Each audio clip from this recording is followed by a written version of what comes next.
Je déteste ce mois de janvier.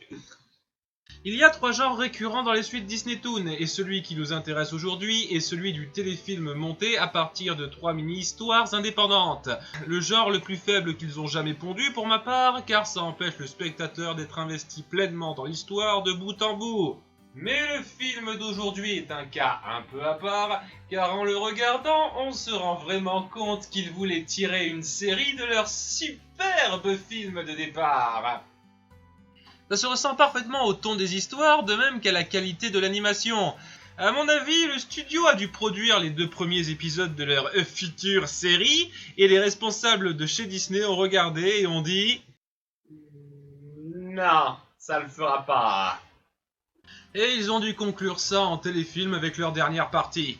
Ça le rapproche plus du niveau de ces compilations d'épisodes de séries faites à la va-vite. Et ne papotons pas plus parce que j'ai envie d'en finir. C'est parti pour Atlantide 2, les énigmes de l'Atlantide.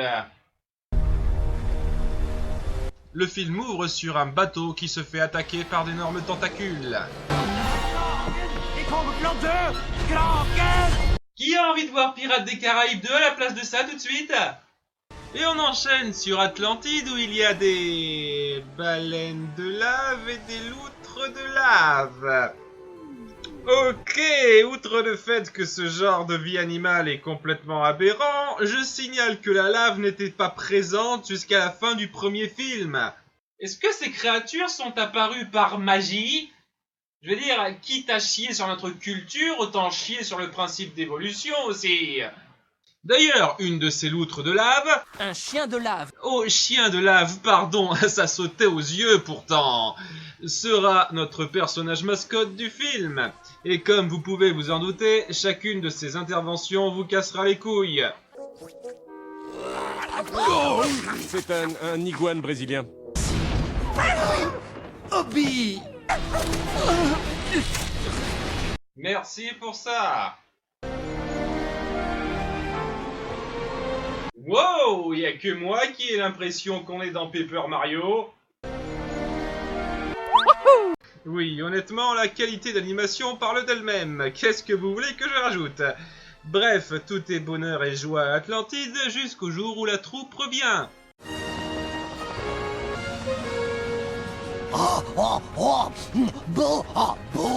Oh, toi, je sens que tu vas me faire regretter le Gaëtan du premier film. Au passage, on a de nouveaux doubleurs qui essayent de reproduire la voix des doubleurs d'origine, et disons que c'est pas fameux. Trombone, grand modèle, hein? Enfin, vous voyez, la papeterie habituelle. Gagné, c'est un sacré nounours, vous savez. Tu poses trop de questions. Qui es-tu? Qui t'envoie?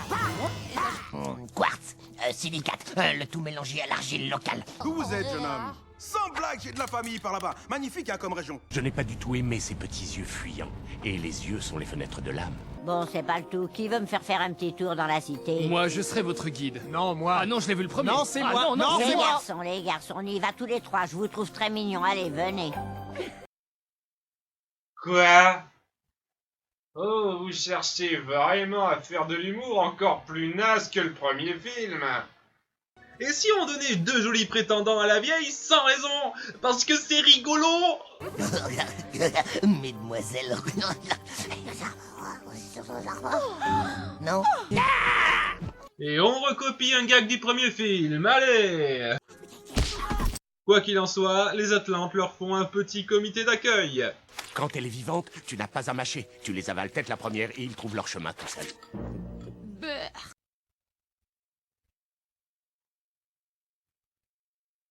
Non, je ne passerai pas l'extrait. Ça ira. Ils sont venus chercher Milo car ils pensent que la créature qui a attaqué le bateau est peut-être le gardien de l'Atlantide. Kida soupçonne que c'est une des armes que son père a créées avant que l'Atlantide ne soit submergée, donc elle décide de se joindre à l'enquête. Qu'apparemment aucune autorité compétente n'a instigé. Non, c'est le vieux Whitmore qui doit s'en charger. Et sans transition, paf, il se retrouve en tenue normale sur un bateau. Ça, qu'est-ce que c'est? Ça te sert à sauver la vie. Ah oui? Quand tu portes cette couronne, elle te sauve la vie? Comme nos cristaux? Non, tu la lances à quelqu'un qui est dans l'eau. Oh, d'accord. Alors c'est un jeu, c'est ça? Non, tu ne la lances que si une personne est en train de se noyer. Mais enfin, si elle se noie, pourquoi aurait-elle envie de jouer? J'ai dit que je ne le ferai pas.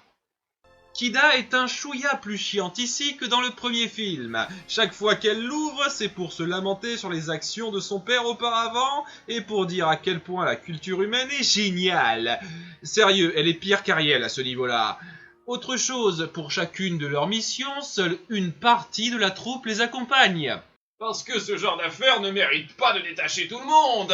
Cela dit, ça les rend un tantinet moins insupportables et on voit quasiment jamais les deux vieux de tout le film. Ça, c'est un plus par rapport au premier film.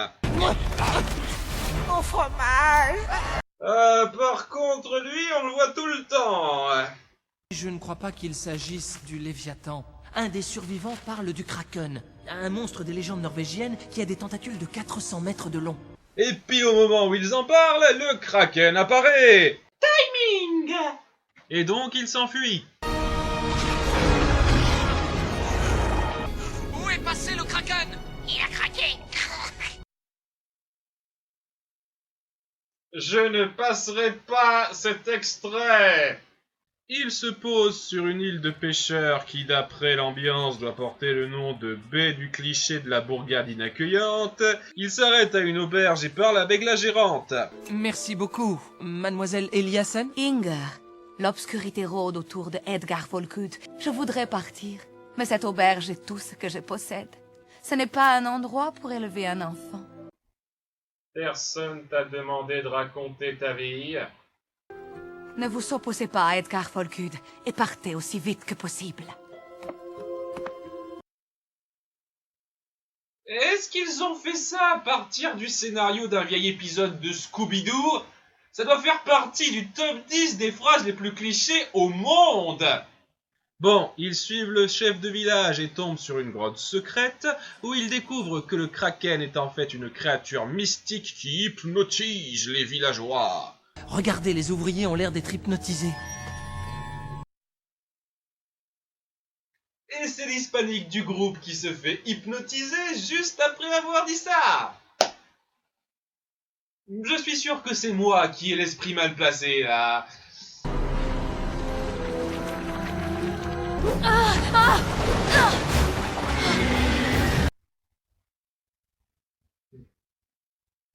Là, je sais que j'ai l'esprit mal placé. Bref, après quelques péripéties, ils finissent par détruire le Kraken et libèrent les villageois de son hypnose. Ne cherchez pas, vous ne trouverez pas de Kraken dans votre livre de biologie. C'est à moi que tu parles. On passe à la deuxième partie, où après un peu de cabotinage pas drôle, notre groupe est appelé pour une affaire en Arizona. Juste après l'épisode du Kraken. Pas de bol, dites donc. On entend parler de coyotes de sable et un objet appartenant à Atlantide a été trouvé. La troupe va dans un magasin où pourraient se trouver d'autres objets Atlantes.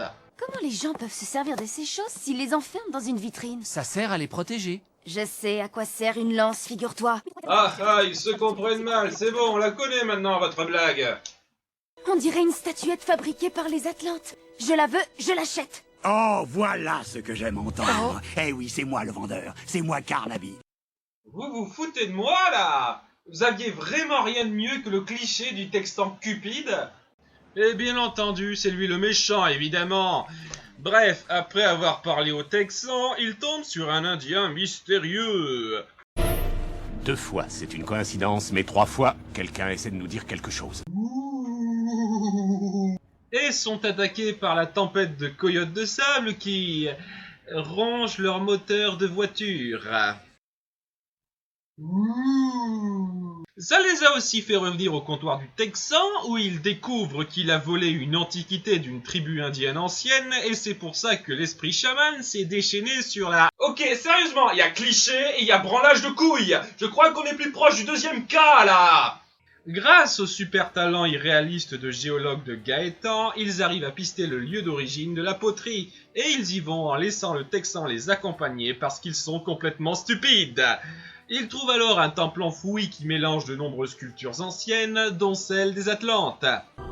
Le gardien du cristal venait de l'Atlantide et son enseignement a influencé toutes ces cultures. Et quel rôle ce détail joue dans l'histoire? Aucun. Carnaby, le vase serait très bien sur cette terrasse. Carnaby? Attendez, Ils ont confié la poterie aux Texans.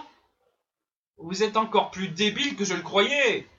Il les endort et les attache, puis tente de les enterrer sous la roche à coups de dynamite.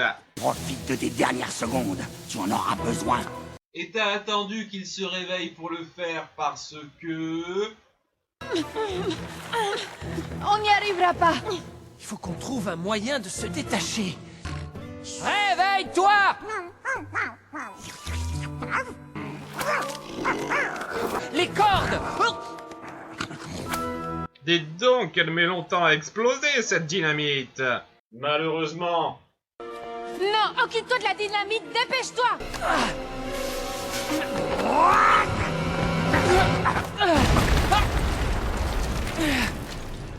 Kida!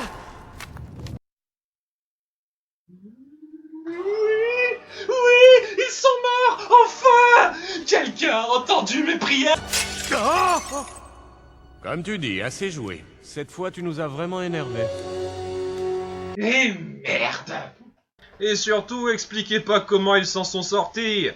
Bref, les coyotes de sable n'apparaissent que maintenant pour éliminer le Texan. Mieux vaut tard que jamais, j'imagine. Et ils laissent partir le groupe après un discours moisi sur les secrets des ancêtres, bla bla bla. C'est là qu'on entame la dernière partie. Enfin! Lorsque, dès leur retour chez Whitmore, ils apprennent qu'il se trame quelque chose. Juste après l'épisode des coyotes, est-ce que toutes les merdes du monde ont décidé de se produire à la suite? En fait, c'est juste une excuse pour continuer d'impliquer Milo et Kida dans l'aventure, vu qu'ils devraient à chaque fois repartir pour l'Atlantide. Mais vous arrangez un problème scénaristique en créant un plus gros. Bref, on a volé une lance ancienne au manoir, et on apprend qu'il s'agit d'un vieux coucou qui se prend pour Odin. Le plus étrange, d'après ce que j'ai pu observer, c'est qu'il n'y a aucune trace d'effraction. Grâce à la lance du destin, moi, Odin, roi des dieux nordiques. Notre homme s'appelle Eric Elstrom. Gunnockner est le nom d'une antique arme atlante. Je suis sûr que c'est cette arme, que c'est Gunnockner qu'Elstrom est venu chercher chez Monsieur Whitmore. C'est ça, une lance de l'Atlantide. D'accord, j'ai quelques questionnements à ce sujet. D'abord, dans Atlantide, l'Empire perdu, Whitmore cherchait désespérément une preuve de l'existence de l'Atlantide, et il en avait déjà une depuis tout ce temps. Non pas que ça me fasse grand-chose que vous pissiez sur le scénario du premier film, mais c'est juste pour dire. Et puis, il suffit de brandir la lance pour faire marcher son pouvoir, et c'est que maintenant que quelqu'un a pensé à le faire. Ou bien est-ce qu'il y a une façon précise de la brandir? Comment Langström l'a découverte? Dans le même bouquin qui explique comment apprivoiser les loups et les corbeaux? Bref, il veut se servir de la lance magique pour provoquer Ragnarok. Armageddon. Le jugement dernier. La fin du monde. Rien que ça. Pourquoi? Mais parce qu'il est fou. C'est la seule explication qu'il nous faut. Nos héros doivent donc partir le stopper. Le seul moyen d'arrêter Elstrom est que vous partiez immédiatement pour l'Islande. Vous êtes sûr que c'est pas l'Irlande, plutôt? Réfléchissons, il y a eu le dieu du vent indien. Esprit, plutôt. Et le Kraken, qui n'était peut-être pas un dieu. Ou peut-être que si. Oh, Elsa!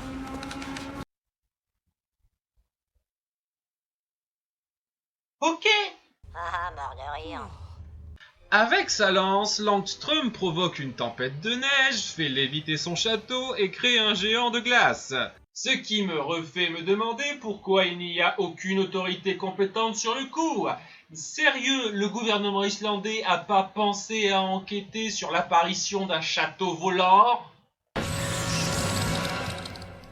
Quoi qu'il en soit, nos héros se font capturer. Brunehilde, ma fille, ma Valkyrie. Il prend alors Kida pour Brunehilde. Parce que, pourquoi pas? Et il lui a changé ses vêtements pendant qu'elle était inconsciente. Ok, ça devient malsain là, surtout s'il la prend pour sa fille. À moins qu'il ait fait faire ça à ses corbeaux. Il se dirige vers le volcan pour lancer le début de Ragnarok et nos héros le suivent en se défaisant du géant de glace. Ouais, une jambe à moins, ça devrait le calmer. Oui, c'est pas comme s'il pouvait la faire repousser instantanément comme il l'a fait plus tôt avec son bras. Hellstrom, mon père a caché ce pouvoir afin qu'il ne soit pas utilisé pour détruire. Ce pouvoir doit servir l'amour, la vie, tout ce qui est bon sur cette terre. À quand le crossover avec les bisounours? Langström réveille un géant de lave qui prend le contrôle de la lance et qui s'apprête à détruire la Terre avec le géant de glace, par le pouvoir de la magie et tout ça. Kida finit par récupérer la lance et démontre son pouvoir qui doit servir l'amour et la vie en fracassant le château volant sur la gueule des deux êtres conscients. Et à nouveau, quasiment sans transition, on retourne à Atlantide. C'est presque comme si les créateurs de ce truc étaient pressés d'en finir. Comme les spectateurs. Elle décide de se servir de la magie de la lance, qui peut apparemment faire tout et n'importe quoi, pour révéler l'Atlantide au monde. Ouais, c'est notre fin. Voilà ce à quoi tous ces discours chiants et ces lamentations autour de Kida ont mené. On pourrait même presque dire que ça chie sur la fin du premier film, mais bizarrement, ce point-là ne me dérange pas. Il est temps de partager notre pouvoir avec le monde. Et je vous demande pas votre avis.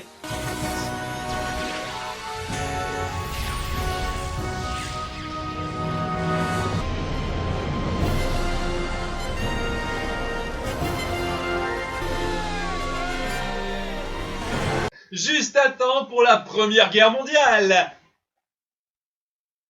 Non, j'ai pas piqué ce gag, qu'est-ce qui vous fait dire ça? Et c'était les énigmes de l'Atlantide. Et quelle surprise, c'était nul.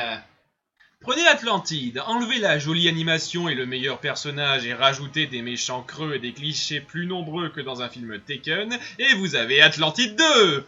L'animation au rabais amoindrit considérablement les scènes d'action, et le seul avantage par rapport au premier film, malgré ce que j'ai dit, c'est l'humour.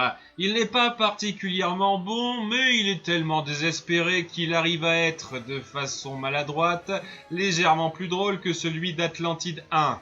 Mais ce n'est pas une grande prouesse. En tout cas, je suis pas fâché d'en avoir fini avec la franchise Atlantide.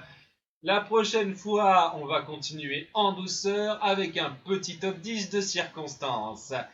En attendant, c'était Mayolek, et n'oubliez pas d'être Disneyphile.